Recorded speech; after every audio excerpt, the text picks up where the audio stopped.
Sahabat yang dicintai Allah, satu ketika Rasulullah SAW pernah bersabda, "Man da'a ila hudan, kana lahu minal ajri mithlu ujuri man tabi'ahu, la yanqusu zalika min ujurihim syai'an, wa man da'a ila dhalalatin kana alaihi minal ithmi mithlu athami man tabi'ahu, la yanqudu zalika min athamihim syai'a." Maksudnya begini, siapa-siapa sih yang ngajak sama kebaikan, maka sebenarnya ia akan mendapatkan pahala sebanyak pahala orang-orang yang ngikutinnya, tanpa ngurangin pahala mereka sedikit pun. Tapi sebaliknya, barang siapa yang ngajak sama kesesatan, maka dia juga akan mendapatkan dosa sebanyak yang diperoleh sama orang-orang yang ngikutin dia, tanpa mengurangi dosa mereka sedikit pun. Tentu kita sering berpikir, harusnya kita nih jadi muslim, kita layak untuk jadi duta kebaikan. Kenapa? Karena ajaran Islam itu adalah ajaran kebaikan. Gak ada sedikit pun cacat. Itu ajarannya. Lain cerita kalau kita bicara pengikutnya. Ajaran Islam itu udah sempurna. Ajaran Islam itu sudah lengkap. Ajaran Islam itu membebaskan kita dari keterbelengguan yang sebenarnya. Jadi aturan Islam adalah aturan yang memang dibuat layaknya kita kalau sekarang mau beli motor atau beli mobil.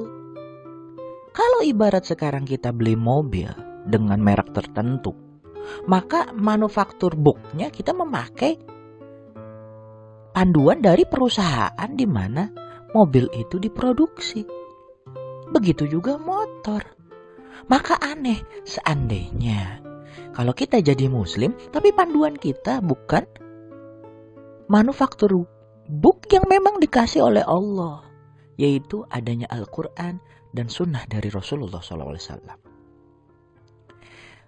Sahabat yang dicintai Allah, kalau sampai hari ini masih ada orang muslim ngakunya, tapi susah panen pahala, itu pilihannya cuma dua. Mungkin karena kurang ilmu atau kurang niat. Gimana enggak?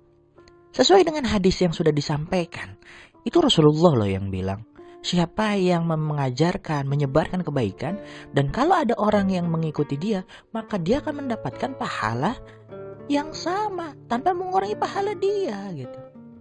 Ngajak kebaikan itu sekarang semudah ngebalik tangan. Cuma modal tulisan yang dikira manfaat lalu di-share di sosial media. Tahu-tahu ada orang yang sebab hidayahnya turun dikarenakan membaca tulisan kita juga dapat tuh pahalanya. Tapi sama juga dengan keburukan. Kalau ada orang terinspirasi sama omongan kita, laku kita, dan akhirnya berbuat buruk, maka kita juga dapat cek buat dosanya. Makanya, mulailah jadi duta-duta kebaikan dimanapun kita berada.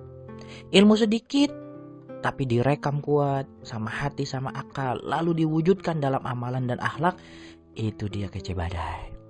Maka sebagai seorang muslim, harusnya jadilah pelopor dalam setiap kebaikan, supaya nanti ada banyak pahala yang kita sendiri gak tahu dari mana. Ketika ditimbang, rupanya itu adalah pahala dari orang-orang yang melakukan kebaikan karena terinspirasi ajakan kita atau perilaku kita. Ayo lebih baik lagi. Semoga kita disayang Allah.